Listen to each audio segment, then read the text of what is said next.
Welcome back. You're watching Network Africa. Police in Somalia say 5 soldiers with the African Union mission in Somalia, known as AMISOM, and 10 Somalis have been arrested for selling military equipment. They were found with improvised detonators, fuel sandbags, and empty ammunition boxes. AMISOM confirmed the arrest, saying it will not accept unprofessional conduct among its personnel. The mission is fighting alongside Somali government forces against Al-Shabaab Islamist militants. And this is the first time African Union troops have been arrested in Somalia since AMISOM was established 9 years ago. The authorities say the 5 AU soldiers are from Uganda, which has the largest number of troops in the 22,000-strong mission. The police said they caught the men as they were trying to sell the equipment to civilians. Well, there is no threat coming soon in South Africa, so says the Security Minister, David Malobo.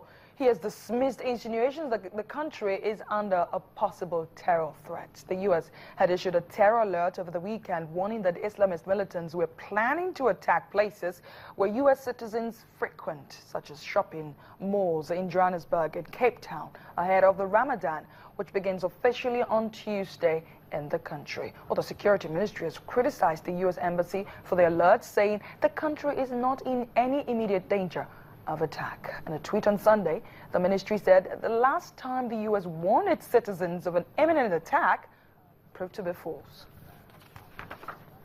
In the meantime, Britain has also warned its citizens in South Africa to be careful, as there is likelihood of a terror attack against foreigners ahead of the Ramadan.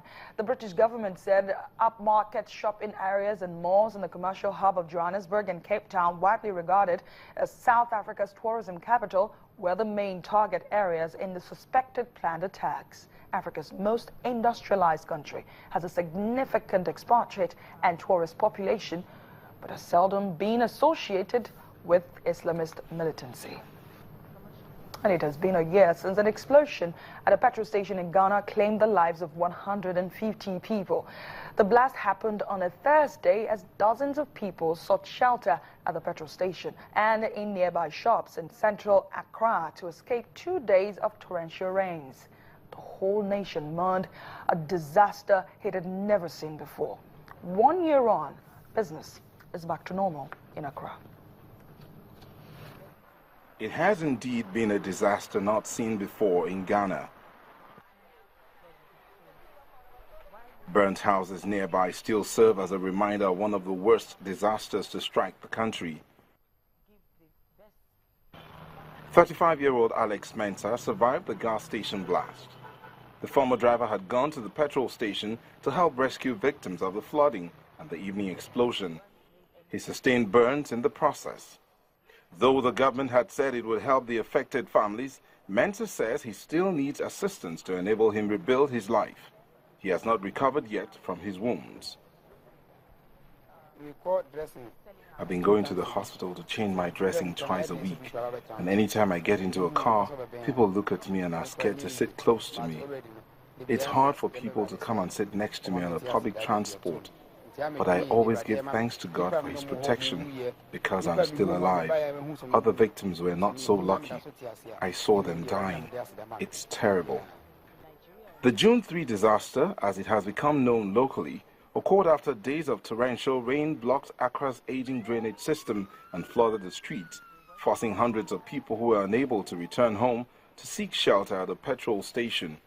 The blast was caused by a fire that erupted at a nearby truck terminal, then spread to the petrol station and other buildings. It ripped through the fueling station operated by Goil, shattering windows and walls and reducing the station to rubble. The incident exposed the weakness of Accra's infrastructure, which has failed to keep pace with population growth after years of rapid economic expansion. It is vulnerable to storms that wreak havoc as poor drainage leads to flooding. Accra's mayor, Alfred Oko van der Puje, has reiterated that government is committed to preventing similar incidents and has stepped up efforts to improve the city's infrastructure. We need to ensure 100% collection of our waste in this city and look at an effective disposal of our waste. These are matters that the Assembly will continue to focus on to make sure that June 3rd will never be with us again. To honor the victims, artist Faisal Dawu exhibited his works at the busy street near the site of the incident. His pieces feature people carrying burnt victims. They are made out of plastic waste to highlight and raise awareness on the city's waste problem.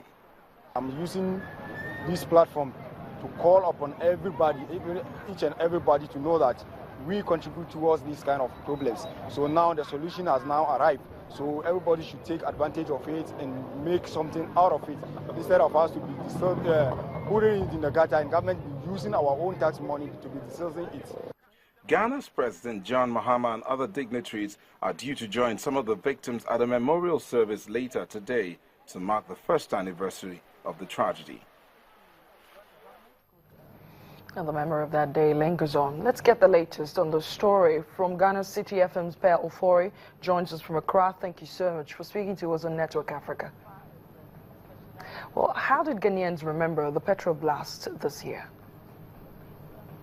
On Friday, that was last week Friday, was exactly 1 year since that disaster happened. On that day, a service was held at a local Methodist church in the capital, Accra, in memory of 159 people who lost their lives during the disaster. Now, it had in attendance the President of the Republic of Ghana, other key government officials, the Mayor of Accra, friends and families of the deceased. There was also a wreath-laying ceremony at the Gwell filling station where the explosion happened.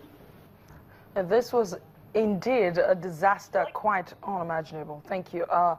So I was asking you, an unimaginable disaster right there. Has the government announced measures to prevent this happening again? Well, you know, the explosion at the Gulf filling station on that day was triggered by floods, which, resulted in the death. So what government is doing right now is that it has contracted some big firms to dredge the capital with major drains. You know, most of the drains here are filled with steel. So government thinks that if it can do that, then we won't experience anything of this magnitude ever again. How careful are people being these days since the incident about being near petrol stations and handling PMS generally? You know, it's quite interesting. Now, anytime it rains, people are afraid to get to petrol stations. And at the site where the explosion happened, that is a Gwell filling station, some of the traders who sell around that area run for their life. Anytime there are slight showers or even it's cloudy because of what happened last year, most of them run helter-skelter, only a few brave ones. We understand that some compensation has come to those affected by the blast. How are the victims reacting to this? Is this even enough? So the families of the deceased, including the survivors, received 10,000 Ghana each, and some of them received it last week. The Mayor of Accra gave them that amount of money. For those whose wounds are healed, they think that money is okay. But for the survivors who still have, the scars there, for instance, I spoke to a 35-year-old survivor who had 95% of his full body completely bent. And the sad part about that is that his own kids don't think he's their father because they are afraid of him. So for someone like that, that money is not enough because, there's nothing he can do for him right now. He was actually a taxi driver. He lost everything, and now he has to live with these cars for the rest of his life. So for others, it's good. For others, like one of the survivors I spoke to, it's woefully. Well, thank you so much, Pearl Ofori, there for us from Ghana City FM with the latest. Thank you. Well, let's take another break on Network Africa. When we come back, one young South African chases his dreams one stroke at a time. Details in just a moment.